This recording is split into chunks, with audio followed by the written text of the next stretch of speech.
Welcome to the first episode of the We Still Do podcast. Your host, me and Sydney. My name's Evan. Let's just talk about a little bit of why we wanted to start this podcast. Our first episode. First episode. Pretty exciting. This is a big deal. We even got the wine out for this. Let's get, let's get a little cheers going. All right. A little cheers. So, let's dive into why we chose to start this. So I think for us, we're just creating like a life book. Our podcast is going to be about, we'll be giving advice to other married couples, whether you're newly married, whether you've, been married for 50 years. Maybe you can learn something from us. Maybe we can learn something from you. And hey, look, we're not professionals. We're just giving you our experience. Yep.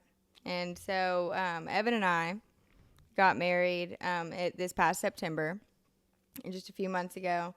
The wedding was beautiful. Gorgeous. It was our dream wedding.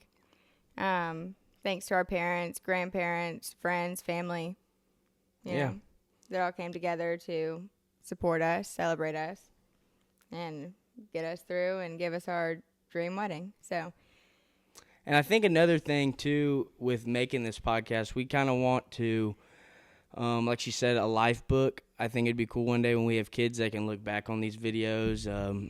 Maybe, who knows, 100 episodes down the road, we see a little baby or something, and then they can see themselves grow up throughout the camera. Excuse Samson, just running off. But, yeah, we think that'd be pretty cool.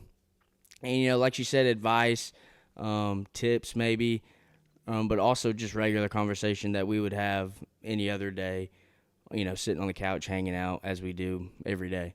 So, we think this will be a good podcast for a lot of people to relate to, and we just want to keep it. We just want to keep it real. Yeah, that's what I can say. So I think we'll start off, talking about kind of like how we met. So Evan and I started dating almost 9 years ago. Wow. We met in 10th grade. Shout out Mr. Wilhoit. We had a science class and a history class together. And Evan was flirting, he got moved across the room. He got moved across the room. We got separated. A few months later, we started dating. And so it's kind of just been uphill since then. Yeah. I remember in that class, Sammy, I would walk in every day, and our teacher would always tell me to spit out my gum. And I would do that every single day. And she thought it was funny. So maybe, in the back of my mind, I'm doing it just because she thinks it's funny. What was that, history? Yeah. History? Yeah. Mr. Wilhoit, 10th grade. Yep. And then we kept dating, obviously, throughout high school. And then I ended up continuing my baseball career at Calhoun Community College, local here. So me and Sydney, we moved in together in an apartment in Decatur, which was very fun. We had a lot of teammates and friends who stayed there with us. Fast forward a couple years, I continue my baseball career again at Freed Hardeman. I have to go move away while she stays home, and that was a battle too. Yeah, being away. But we got through it. Long distance as a two young adults is not easy. Right. And anybody that's ever had to do that, props to you, because it's not something that's easy by any means, but you kind of just have to know what you want, build each other's trust, keep that trust. Big trust. And, just get through it. See each other as much as you can, really. Yeah. I remember I would make we both would, but we'd make a lot of time to come see each other, whether that be me coming back home on the weekend or her coming up, staying the weekend watching games. And she always gave me a piece of piece of advice, which was you just have to make the time, with the busy school schedule, baseball schedule, her work schedule. At the time, she was in school still online, so we just kind of had to navigate through and find time, for each other, which whether that's a phone call, FaceTime. But yeah, it was difficult, but I'm glad we got through it. It was tough, but we did it. But it was a fun time. It really was. Yeah. Funny story. When Evan first went off to Freed-Hardman, I had moved into a new apartment. Right. By myself.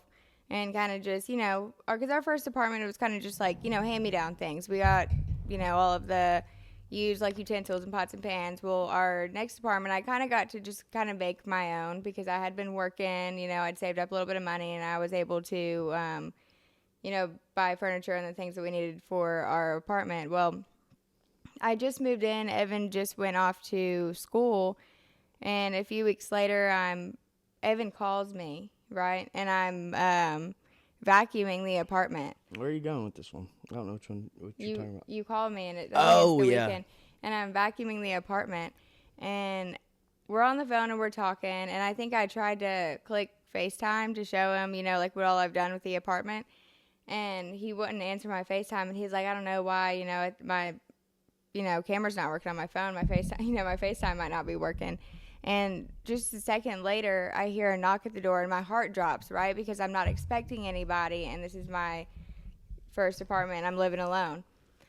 And I was like, Evan, somebody is knocking at the door. Do I hide? Do I open up the door? What do I do? And he's like, just go open it. Sydney, just see. He's like, Sydney, just look through the peephole or something, So I looked through the peephole.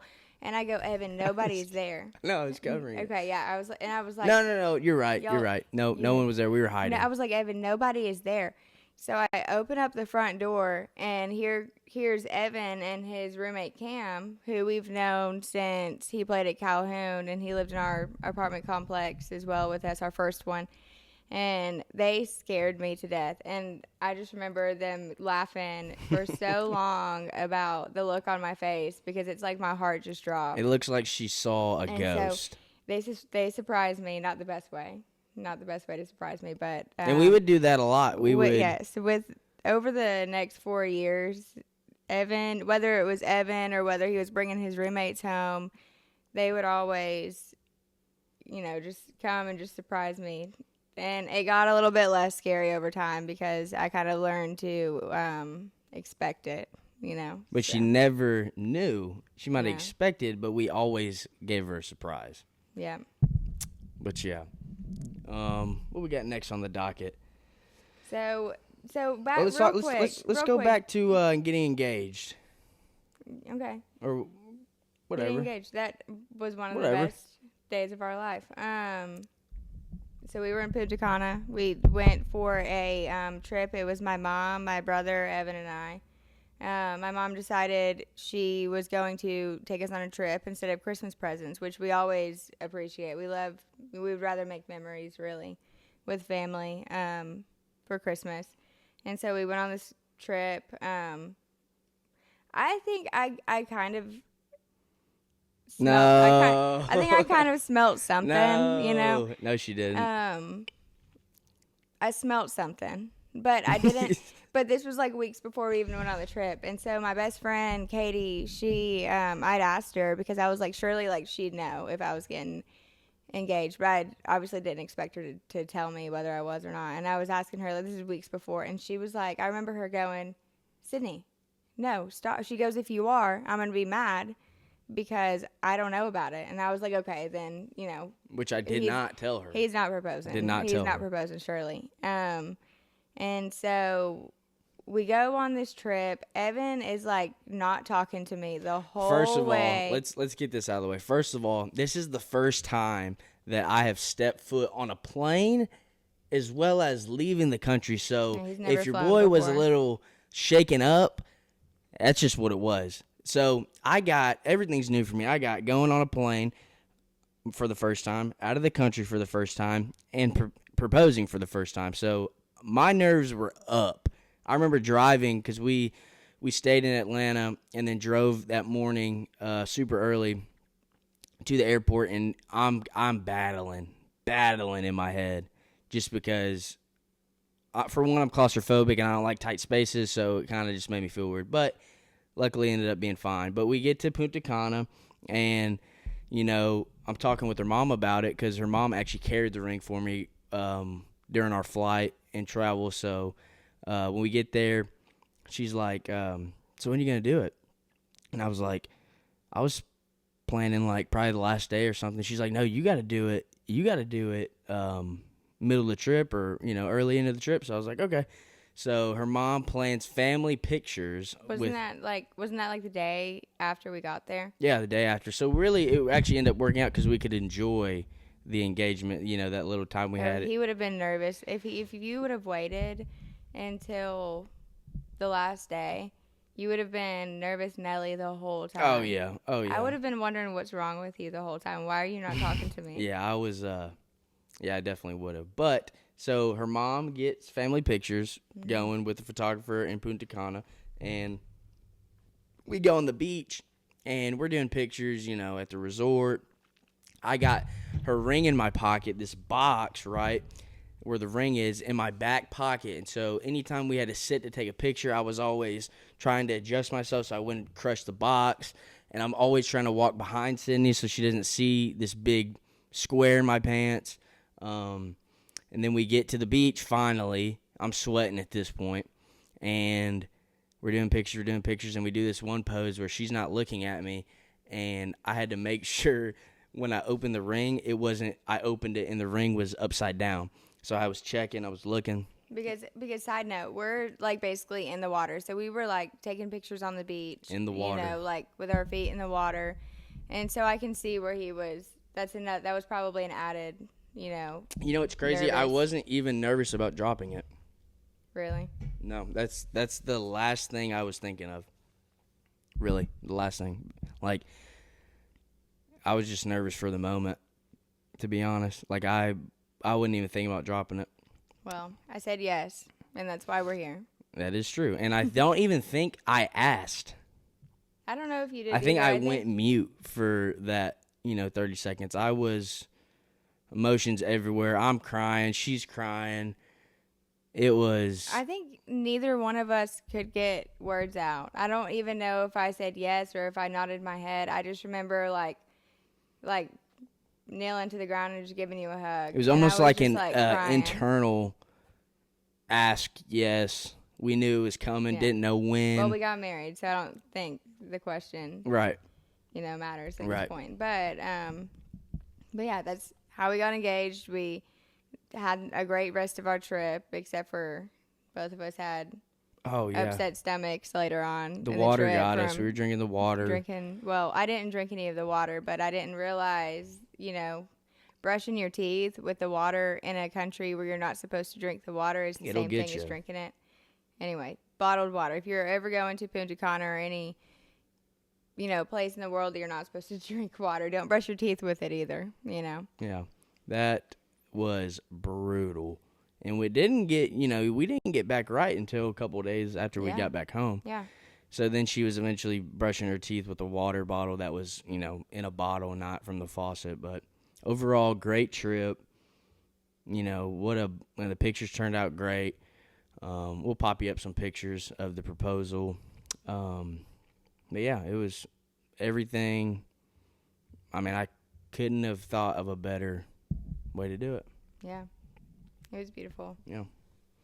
So, real quick, back to how we met. I say we met in high school. Technically, yeah, good call. I guess we didn't necessarily meet. We didn't meet, but that's where our connection started, I think, was in the hospital where we were born. So, Evan and I were born on the same day. Same year, same day. Same year, same day. We were not technically born in the same hospital. I was born in Coleman. Evan was born in Huntsville Hospital. I was born around 5 p.m. and Evan was born around 9 p.m. So I was med-flighted from Coleman to Huntsville Hospital just shortly after I was born. Due to? And so what was it, lungs? I guess I was a little bit premature, and my lungs were not fully developed. And so I guess then I think they may still do it. Whenever your lungs aren't fully developed, they have to monitor the oxygen that's going to your brain as well.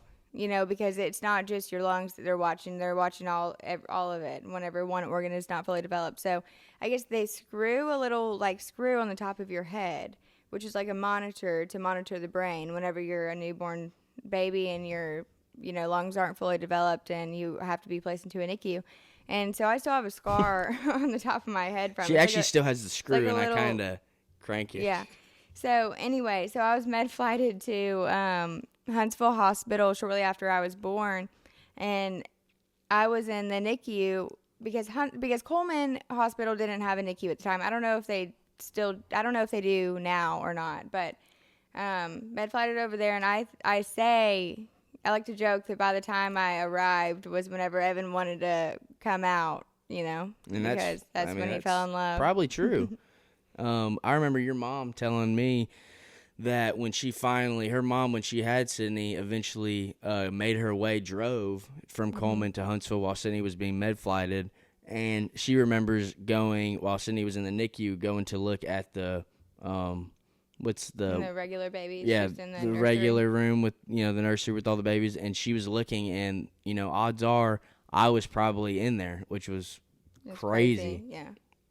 She probably was looking at me while I was, just a baby. We also joke that whenever we have a baby one day, watch our baby be born on December 11th. That would be really cool. I don't know if I can share my birthday with anybody else. Yeah, and the thing with the birthday, I kind of lost my birthday in a sense. It's not really my birthday anymore. It's really just Sydney's. No, it's equal. Yeah. Sometimes. So,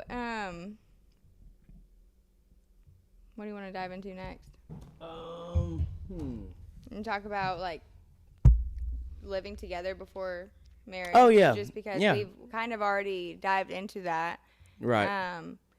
So Evan and I, obviously, we lived together before we got married. Years. We were high school. Yeah. High school. So we kind of did grow into the adult versions of ourselves together. Right. And that was a lot of fun. We've learned a lot about each other over the years, especially just living together and, cohabitating, I guess is. Yeah. Is that how you would say it? With friends, and we have friends in and out all the time, and our siblings, and we love it, But I just think that it was good living together before. Oh yeah. Marriage, just because once you get married, and you might think you truly know that person, and I'm not saying it's not good to, wait. I'm not saying that it's bad to wait to live together. Do that if that's what you want to do. That's perfect. Just the way we went, how we did it. We knew the group. We knew each other's routine. We knew, who's messy and who's not messy. And in that case, I would be very vulnerable. I'm the messy one. I'm the clean one. She's the messy one. It's okay, And that's. Yeah. I'm grateful that we learned that at a young age, and now it's secondhand. I know. Around the house or around the apartment, how to, pick up slack. She knows where to pick up slack too, stuff like that. Cleaning the house, doing the dishes, doing the laundry. You kind of just get your balance in your groove. Yeah. We've been able to kind of find that, groove in order to keep life going. Because if you're living together and you're kind of just stuck on one thing, a habit of your significant other, and I'm I don't like that you do this, I don't like that you do this, and if you kind of just dwell on that, then you're never going to move past it. You kind of have to learn how to accept the other person's patterns, right? If that makes sense, and their routine and their habits, cleaning the bathroom sink once a month. What are you talking about? Because she likes to. She has a lot of products, and I have just a little Oh. toiletry bag. I got it. And so so usually, like I know, why would I sit here and clean that every day? Yeah. We wait. Yeah. It gets messy. We put it back to No, order. you don't pick it up every day because Right. the next day I'm gonna be in there getting ready, and it's Right. gonna look, it's gonna look like the product bomb went off again. And so you kind of just have to accept that everything in your mind is not in its place, but Right. in my mind it's in its place because I know where it is and it's out Exactly. where I can see it. Right. And that's just a sneak peek. Yeah. That's just a little thing, but that's a thing that you learn living together for so many years that, like you said, you don't dwell on it. You just, Yeah. you adapt to it. So living together before marriage is just something that's worked for us. And I think that it's not a bad thing. It's something that's kind of frowned upon sometimes, I think. But I don't think it should be frowned upon. I think that you should know that person's, routine. Because after you get married, everything is supposed to be, you're supposed to be in the honeymoon stage. And you're supposed to be, happy. And how can you do that if say you get married and then you immediately move in together and the other person has habits. That's just Samson. Excuse him. He has a dog he doesn't really like outside, but It's just the owner that's weird. Oh, he doesn't like the owner. He doesn't like the owner. Sorry about that. Continue. If the other person has habits that the other, say the wife has habits that the husband does not agree on, or vice versa, then it's kind of hard to have that conversation and come to that agreement, right after marriage, because it kind of sparks these little disagreements, and you kind of just want everything to be kind of smooth. You've already gone through the stress of wedding planning, whether that was stressful for you or not. You've kind of already gotten through all of the overwhelming process of putting everything together and answering a lot of questions. And, it's kind of chaotic. It's beautiful, but it's chaotic. So afterwards, you kind of just want to be able to just, relax with that person and not, have to think about what goes where and where your things are going to go and where my things are going to go. And that might work well, for some people. But for us, I think that it just the other way around was good. Yeah, absolutely. I think the way we went about it wasn't the there's no perfect way, but you can say perfect. But the way we went about it is the way that worked for us, and I'm happy we did, Happy we did. We got some notes written up. We're just going to give us a break on our first episode. We're just kind of jotting things down and looking at what we want to talk about. Yeah. Let's see here. Maybe we'll put a couple of our wedding pictures up while we wait. Yeah. All right. About to get into the nitty-gritty. Here's one. Here's a jot. Overcoming disagreements. How do we overcome disagreements?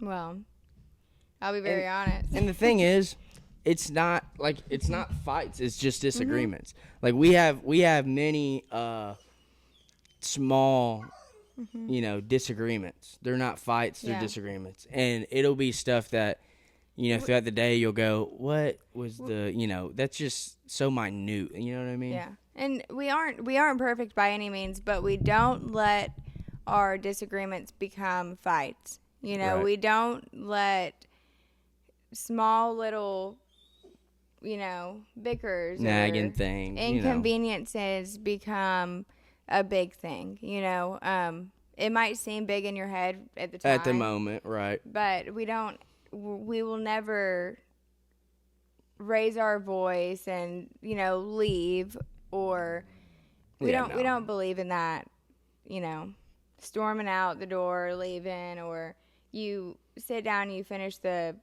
conversation, have the conversation really is the good way to go. Now, we don't always do that. We don't always sit and have the conversation. Sometimes we need a minute But you do a really good job of initiating that. Like, hey, you know, talk about it, you know, and see, I, you know, I see how to never go want to about it. leave a conversation, whether it's good or whether we're bickering about something. I never want to leave that unsolved, because then I'm solving it in my brain, and that's never good. Right.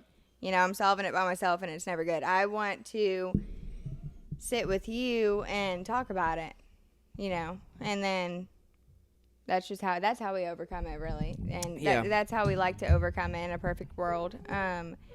Evan sometimes likes to become shut down. True. Very true. In a disagreement, and he will just, you know, whether he just locks in on his phone and just starts scrolling, and I'm trying to finish this conversation, have this conversation, and I'm like, I'll say something like, what am I talking to, a brick wall? I know I shouldn't say things like that, but I do.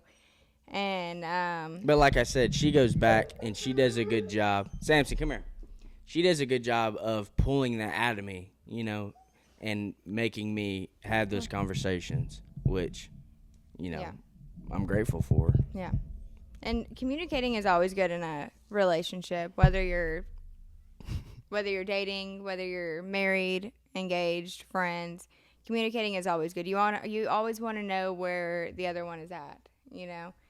And so even in hard times, whenever you're disagreeing about something, communicating, because if you're in a disagreement and the other one says this and the other one says this, you know, you'll never be able to come to the middle unless you understand why that one person thinks this and one person thinks this. You know, you want to try to be able to come to the middle, and sometimes you won't. Sometimes you have to just agree to disagree, you know, and that's okay. And then you kind of just love each other for that and let it go. But you want to try to come to the middle, you know, and meet each other in the middle and learn each other's views on certain things and why they think that, instead of just, you like this and I like this and we're never going to work that out. We just have to, you know, either come to the middle or agree to disagree. Right. And I think that goes for anybody, you know, whether it's your best friend or whether it's your husband or wife or whether it's your boyfriend or girlfriend or fiance. You have to kind of just plan to think that through whenever you're having a disagreement. That should always be the plan, to either meet in the middle or agree to disagree and literally just hug it out. That's what my mom used to make me and my brother do. Just hug it out. Hug it out. Whether we disagreed, but my brother and I had fights way bigger than any fights we've ever had. Ours were, yeah, and like we said, like the fights would be, I don't know, it could be like, I'm trying to pull one out. You know, most of it is, I think, really just because, like, I planned something in my head, and the perfect, you know, it's in my head and it's she's set a big out perfect. Itinerary planner, time frame, time stamp, which is fine, and I'm kind of not, in a sense. I am, but not to the extreme as she is, which is fine. But when she has a thought of how a plan is supposed to go, and, you know, something might happen to the plan, and I'm kind of like, okay, you know, that's fine. You know, the plan can change, and then she doesn't like when plans change, and, you know, just gets flustered. Is that fair? Yeah, flustered. And a lot of times too, some of it's on me. I have things planned out from start to finish in my head, in my planner. It's on the fridge. It's everywhere, you know. So, but I might abbreviate it. So I might put the one on the fridge that Evan can see, you know, abbreviated, or we're going to this person's house at this time. But he might have not looked at the fridge, or he might not know what for, so he didn't ever ask. And I might forget, which happens. I might have told him while he was doing something, like working or something like that, and it just didn't click in his head. And I'm like, I told you, you know, we're doing this at this time. And he just maybe just didn't hear me, or just, you know, didn't remember, and then I'll get flustered about that. And I don't like whenever things don't go exactly how it went in my head, you know, whenever I thought it out the first time. And a lot of times I do think that sometimes I feel like you can see inside my brain, but you can't, you know? Right. So, And that rolls into how we joke and communicate. yeah. Like, communicating, which I'm sure every, couple has this way of communicating, but I know the way she feels without words.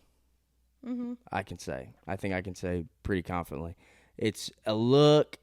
It's something like when I look in her eyes, or like if we're out and she wants to say something but can't really express it. Like I can tell. Yeah. Yeah. But yeah, I think I'm a very readable person though. yeah, you are readable. But yeah. How we joke. We joke.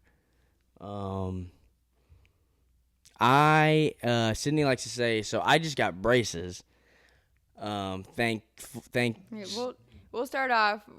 I have a different sense of humor. A lot of times I think I'm funny. I know I'm funny. I'm not going to sell myself short. Yeah, she's funny. I know I'm funny. She is funny. But it's a lot funnier to me sometimes than it is to others. And I don't have one specific sense of humor. Yeah. I have more senses of humor. Some things are funnier than others. Sometimes I think something is hilarious, and I'm the only one laughing about it. I'm like, was that not funny? And then we're laughing with Sydney because she's laughing. Yeah. But sense of humor, I think my sense of humor is unique. Like to make you two like to, when things are serious, we kind of get a little,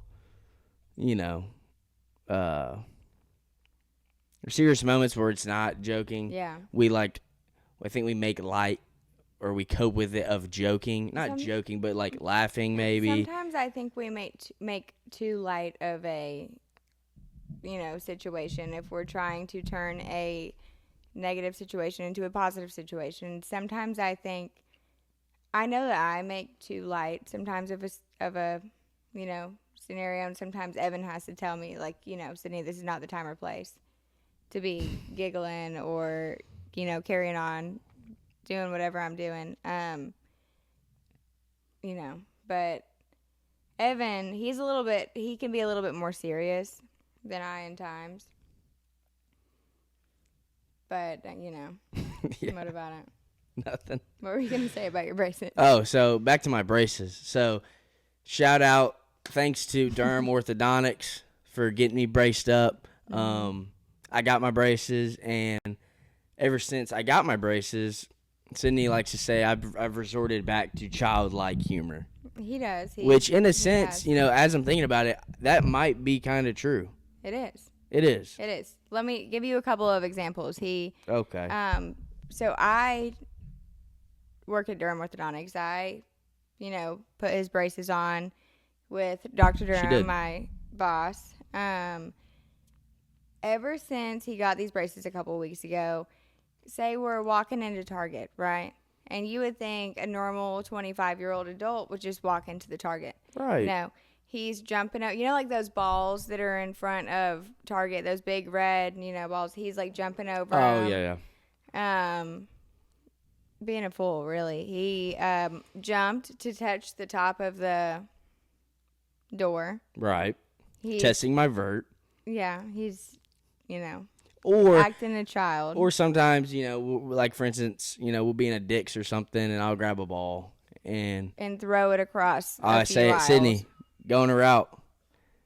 She'll be running, and I'll throw it to her. And Sydney can't go on a route. Sydney doesn't route up. She's not router. Yeah, she's just a not router. Sometimes she catches it and surprises me. Sometimes it's I'm off the just chest. Protecting my face. It might just be a deflect.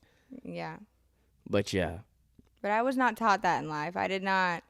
Sydney didn't play sports. Let's get into that a little bit. I was put in to soccer. My mom put me in soccer when I was 5. She learned shortly after that soccer was not my sport. and that no sport was probably not my sport. I think I kicked. My mom will have to confirm this. I think I kicked the ball into the goal maybe one time, and then I thought I was done. You thought the game was over. I thought I was done. I won. I did a little spin, a twirl, and then I ran to go play with the kids, that I saw playing on the side. And I thought my job was done. That was the game. And I think that was the first game. But that blossomed her into a beautiful dance career. She was a great dancer. I remember going to all of her recitals, right? Dance recitals when we were in high school, and she was a good dancer. And I learned to appreciate dance through her. And now she has me watching Dancing with the Stars. It's an art. It is an art. If you say you can dance like that, I'd like to see it. A lot of people argue, though, too, about dance, that dance isn't a sport. Dance is not a sport. Dance is, it's just a hobby or something like that. Dance could be a sport because it is competitive. If you're in competition, dance, it is a sport because you are competing, and it is taxing on your body as well, just like many other sports. But dance really is an art as well. I think it's more of an art, especially whenever you're not competing and you're putting on a showcase or a show. It's an art, and you're trained for many years to do it. There's very few people can just pick it up and just, go out there and just do it perfectly. There's many things that go into it. And I learned to appreciate it. We'd have lunch, and, sometimes they'd be running through a dance or something real quick. I got to see a little behind the scenes, which I thought was pretty cool. And I really learned to appreciate it, learning those things, and then seeing the choreography and the song behind it, and moving with the song, all these different kind of moves that, dance moves that are hard. But yeah, I think I just learned to appreciate it when I started to learn more about it. Yeah. I never thought of, I never thought dance was not hard, but, I think I just appreciated it more. You're a good dancer. Yeah. I used to like when she used to do hip hop. That was my favorite. And contemporary. Yeah. See, those are terms I would have never learned. Not contemporary, but hip hop, but contemporary. Stuff like that. So I don't dance anymore. I actually stopped after high school, or after we graduated high school. But I think it was kind of like a God thing. My hips were starting to hurt. You had some labrum stuff, hip labrum. And it can be taxing on your body. But so I stopped. And I really haven't done much of any kind of, I'll be very honest, very vulnerable, any kind of, going to the gym. I haven't done any dancing just to keep my body in the groove since then, just because that was my thing. That was my, where I went to move my body. I didn't ever really go to the gym. Y'all would work out, but not, as a team. Yeah. But it wouldn't be a gym, setting. And so I really didn't pick back up on that. Now my body is, I'm still active. Very much. With my job and just my lifestyle. But getting into the gym is something that's, kind of hard. But today I went with... Today, big step for Sydney. I went with my friend Mary. We went to Hot Works. And I think I'll be opening up a membership. Oh, wow. Yeah. This is news to me. Because me, as being an athlete for as long as I was through college, we would always... It was, conditioning, gym, and that's something that it's not... It's at some point it just becomes habit, and that's just something you do. And so now, out of baseball, I still go to the gym. And so that's one thing that I would always nag Sydney. I'd be like, hey, you want to come to the gym? Hey, you want to come to the And I gym? would always say no because this is my time. She wants to relax, rest, which is reasonable, but she made a huge step today of going to the Hot Works. And even had a little video of herself doing it in the room's like a sauna, and they do all these exercises. So it's pretty cool. That was cool for me today to see her do. Yeah, and I liked it. I enjoyed it. I didn't complain once. That's good. That's really good. I didn't complain once. It wasn't too hot for you. Yeah. It was hot. Oh, it was hot. It was hot. But it gets up to what, 120 something degrees? You can turn it up higher, but we started at 120 degrees. And it's an infrared sauna, so an infrared. Yeah, you got it right. It wasn't red in there though. Yeah, but it doesn't have to be red. Okay, so it was like the vibe that was red, maybe. Yeah, the vibe. Maybe, I don't know. But I was reading about it earlier. It helps with your lymphatic drainage system, and you can actually, if you actually work out in the room like Hot Works, it's just like the infra something and heat, your body is actually still working and burning calories even after you are done with your workout. And so it was cool to see, and they have an app where you can track all of that, and it's pretty cool and pretty fun. And there's, different things that you can do. Today we did like the hot bar, I think is what it was called. Or BARRE. No, bar none, I think is what it was called. And so last night, of course, I was trying to prepare myself, and I was watching mentally. I was watching videos on TikTok about the classes at Hot Works. And I was watching things about the bar none class that I knew that I had signed up to do today. And they were saying that it was probably one of the most challenging classes that they have. And I was like, oh no, what did I get myself into? Because I'm just starting out, Right. But, you're like, but oh it was my. Hard. And no, it was hard. I will not sit here and say that was easy because I did ballet for many years. That was not easy for anybody. And I think that even you go in there with a mindset of like, oh, I used to be a dancer. This is going to be easy for me. You had a little gut check. Yeah. A little gut check. Yeah. That's good to have. It was hard, yeah. So yeah, after over years, Evan's been, Sydney, do you want to come to the gym with me? I'm going to the gym. And I'll say no. After the week that I've had, do you seriously think that I want to go to the gym? Exactly. But today, and I had a crazy week this past week, and that's okay. And I'm blessed for it. I'm so blessed to be able to have a crazy week at work. I'm blessed to be able to go to the gym after that. Now, now that I'm starting to pick that up and, move my body even more after I've thought, like, I don't need to go to the gym. I've been moving my body all week at work.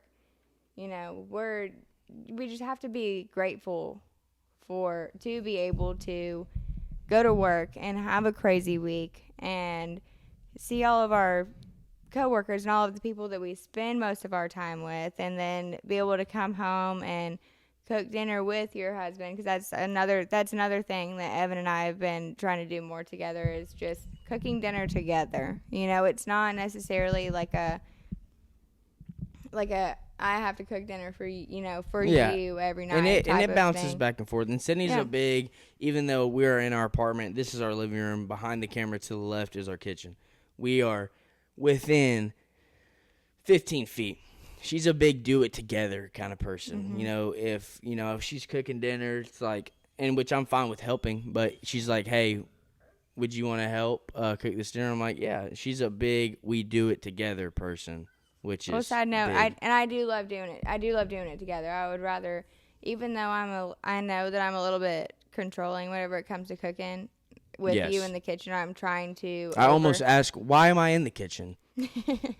I'm trying to overcome that. I'm trying to accept the fact that I asked him to come and help me cook, or I want him to come and help me cook. And a lot of times it's helpful. Sometimes he's helpful. I think that I think I'm a asked good him, sous chef. I think I asked him to come and help me cook in the kitchen, not because I want him to help me cook, but because I want him to clean up after me. Right. She's a big cook. I'm cooking, make a mess. Pan, pot, wrapper, knife, fork, and I'm right behind her. Just, we done with this, bam. We done with this, boom. We done with this, And that goes back to the whole balance thing we talked about. You had to know stuff like that. If not, it's small, but we're done, and it's like, well, who's cleaning the dishes? Well, who's doing, you know what I mean? Yeah, you're a good sous chef. Yeah. You're good at cleaning up after me, and you're good at stirring the pot. Not metaphorically. Not metaphorically, but actually stirring the pot. Yeah, stirring. Actually stirring it. Samson, hold up, buddy. All right, so now talking about real life situations, let's talk about what's going on in our life in real time. Right now? Yeah, real time. All right, you go. So right now, currently, I just graduated this past May, and I've been on the job hunt, which has been brutal, to say the least. It's been brutal. But luckily, her uncle is letting me work at his print shop here in town.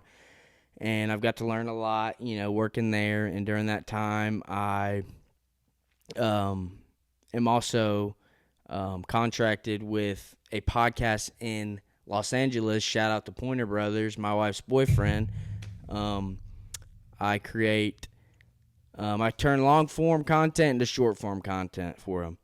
And that's what I'm doing right now. I'm working at the print shop. I'm also doing that on the side with a little videography, photography nook, on the side. Currently looking for more jobs, trying to get interviews, and that's where I'm at currently. So where are you at, Sid? What's up? I've been doing the same thing for a while, and I enjoy it. There are days sometimes that I'll come home and I'm like, oh my gosh, let me tell you about the day I had today. And I might be exhausted. I might, and fellas, spill just some. Just a tip. You got to pour into that. Let me tell you about this day. You got to go, what happened? Let me hear it. What happened at work? Because they got to get it off their chest. Yeah. And you got to pour into it. And your significant other, you want them to be, you want to be able to spill the tea and them lick it up, if that makes sense. You want them to be able to maybe lick it up, spit it in their cup.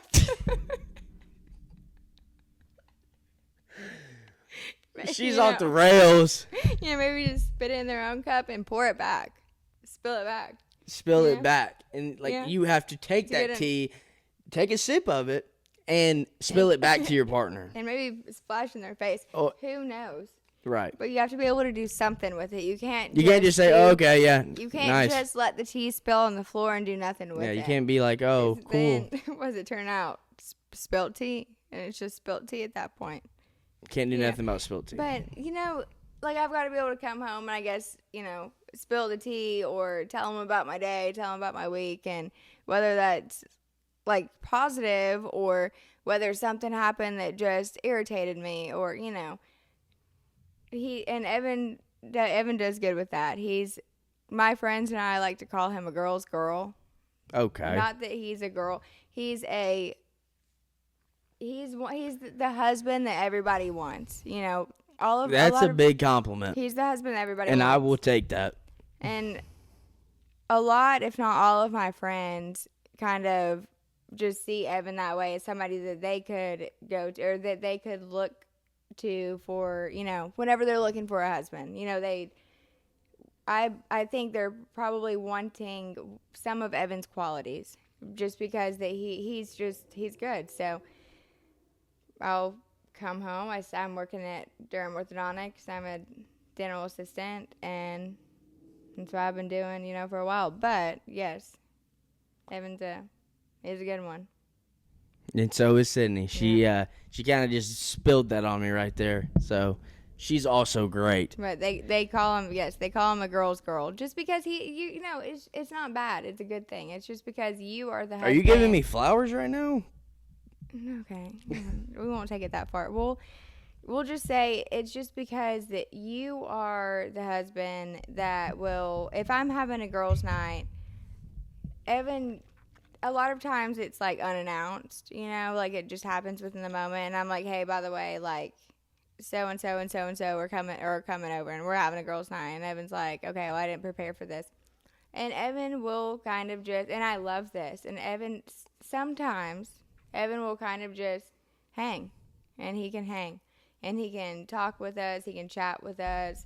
He'll, gossip with us whenever we're not big gossipers, but I mean, we can gossip. Everybody can gossip. Right.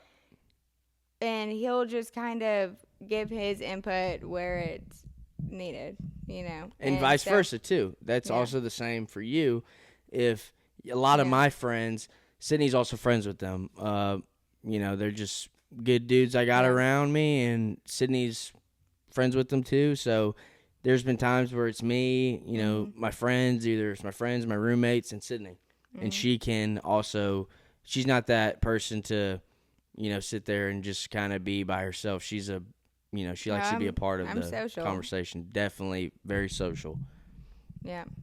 I'm chatty. We got anything left on the docket? There's not one of your friends that I can sit here and say I don't like them. There's not one of your friends that I think is not a good friend. All of your friends are good friends, you know, and I think they're always doing the right thing. They're always looking out. I think that I would be able to rely on them, if you're not around. I could rely on them, or say if you're out of reach or if you're out of town and I need something that I would normally call on you for, I could call one of your brothers or my brother or one of your friends if needed, and I would be comfortable with that just because your friends are kind of like my brothers as well. And we got a good group of friends, her side, my side, that have kind of now connected. Yeah, we kind of brought friends, whether it's here, out of town, they all have met each other at some point. Yeah. And have, connected on a little level. So that's really cool. Such a good group of friends. And now we have such a big group of friends. And I'm not saying that to be like, we just have a whole lot of friends, but we do. We have a lot we have a lot of friends, but not, not a ton, but we have a good circle. Yeah. We have a good, we got a good group that we can count on, I would say. Yeah, and there's not ever been one that just doesn't like the group, or somebody new that we've brought in, or somebody, and we've also not ever been the couple to disinclude people as well. We always like to include everybody, whether we're, having friends over, and we like to just kind of ask the team who wants to, join, who wants to come over, and we're playing games, who wants to come over, Right. We have a... Hold on, buddy. We have a big support system, really, we do. And same thing with our brothers, too. Our brothers are also part of our friend group as well, whether we hang out with some more than others, just because of age differences or, availability, things like that. This is Samson. So this is Samson. He is ready to go potty. He is ready to go potty, and we're trying to wrap this up, huh, Bubba? So yeah, just summary. Let's do one more. We'll end on this. We'll end on we got goals in life. Yeah, goals. So goals in life. So you want to go first or me? It's up to you. You can go. You go first. No, you. So, my goal in life, and I truly believe that my goal is a lot of people are, career driven. Some people are family driven, but I think my goal is just to be the best dad I can be. I think that is truly my number one goal in life. It's not, and obviously make, provide for them the best I can. But I think that right there is my number one goal in life. Be a good dad, be a good husband. And that's a big topic for me as well, because Evan and I have been through so much in life, ups, downs, things like that.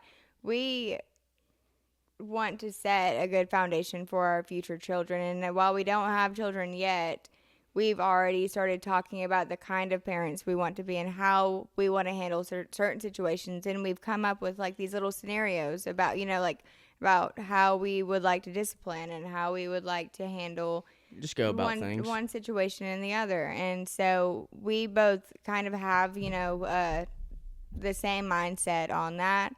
And our parents, your dad, my mom, they all did great, great with us. Well, sometimes it was hard for them. Absolutely. But they did good, and they made it work, and they've made us, into the people that we are, and we're just here trying to be the, best version of ourselves, the kindest people that we could possibly be. And we want to raise little humans one day to be the same way. Right. Just humble and just to be able to handle situations and handle what life throws at them, basically, And, discipline and also positive reinforcement. We want to do that the right way, and we want to be able to congratulate them when it's, needed and when it's earned. And we want to be able to discipline them whenever they've earned their way into timeout or whatever. And we've kind of already gained a perspective on that with this one with Samson. Yeah. He was Samson. he was a hard one, and he's our dog. I'm sure you saw him. Oh yeah. He was a hard one. He's a little bit easier. He sounds like he's hard on this episode because he's got a potty. But I just say that, with our, us growing up, with our parents might not having all the resources they could have had, and they were still the best parents, that they could be. Yeah, even the best parents. So, my mom jokes too sometimes that like her and I raised each other, in which we, in a sense, we did. We were just kind of growing up together. My mom had me at a young age, and we kind of we took what life threw at us, and we just kind of did it, whether it was unexpected, whether it was something that, should have never happened, and we just kind of got through it. And I also have amazing grandparents. My mom's parents, they've helped mold me into the person that I am, and I could never thank them enough for that. They're my granddad, my Nana, my Susie. They're all they were parent figures in my life. So, and to me, instead of having two parents, like, what was intended, I had like 5 parents, because right. my grandparents also, they helped my mom and me and my brother. And we had, just an amazing support system. Really, we did. Yeah, we did. We really did. All right. But so this was our first. This was our first episode. Let us know how we did. Yeah. I think we did pretty good. And also any questions, comments. We take constructive criticism, very openly. We're open to any suggestions, ideas, questions. If you have any questions, put them in the comments. We're gonna read them. Send us a DM on Instagram. Evan can put our Instagram handle right here. Can you do that? Yeah, right here. You can put our Instagram handle right here. DM us on Instagram with any questions, comments, concerns, if you have any concerns. Absolutely. Even questions personal questions, that you don't want us to put on the podcast. We'll answer any questions that you have on the podcast, but if it's personal and you don't necessarily want us to state that on the podcast, just let us know. We're open to have any type of conversation. We want to be as vulnerable and as organic and honest as we possibly can on this show. And I think that's what we started it for. Right. We want everything to be so completely real and just us. And we'll have many stories, many conversations. We'll do activities with you guys, I'm sure. We'll play games, answer whatever you need, on this podcast. We'll end up having special guests. Yes, That'll we'll be do fun. guests eventually. You'll be able to put a name, a face to the name whenever we're talking about our friends, our family, things like that, and if you would like to be a guest on the podcast, you could also send us a message, a DM, and, just state it. And I can write a list, of people, and we can reach out to you guys and figure out the best time for y'all. Yeah. Yeah. This is, We Still Do. We still do. We still do. And we'll get more into that, the meaning of why we called it We Still Do, in our later shows. On the next episode. Yeah. Follow, like, subscribe, comment, do all the things. Thank you guys. All right.